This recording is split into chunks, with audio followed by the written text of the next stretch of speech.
ఒక నిమిషం, అందరూ ఒక నిమిషం తీసుకోండి, 5 నిమిషాలు అయిపోయి. అందరికీ నమస్కారం.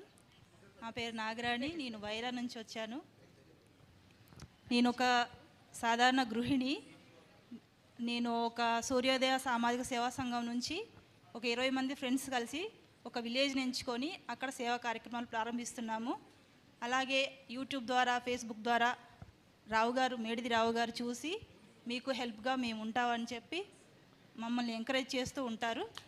అలాగే నేను ఈహెచ్వి గురువుగా పిల్లలకి మానవతా విలువల గురించి ప్రతి వీక్ వెళ్ళి స్కూల్కి వెళ్ళి వాళ్ళకి కథల ద్వారా, నీతి కథల ద్వారా వాళ్ళకి చెప్తూ ఉంటాను. ఇలా ఇప్పుడు చెప్పారు కదా సార్, ఫెయిల్ అయిపోతే సూసైడ్ చేసుకోవడం అలాంటివి ఉంటాయి కదా, అలాంటివి ఏవి చేయకూడదని చెప్పి పెద్దల్ని గౌరవించడం అలాంటివి చెప్పడం జరుగుతుంది. నేను ఫస్ట్ టైం కాబట్టి ఈ పరిమళ గారికి, మేడిదిరావు గారికి స్పెషల్ థ్యాంక్స్ చెప్పుకుంటున్నాను. Thank you so much.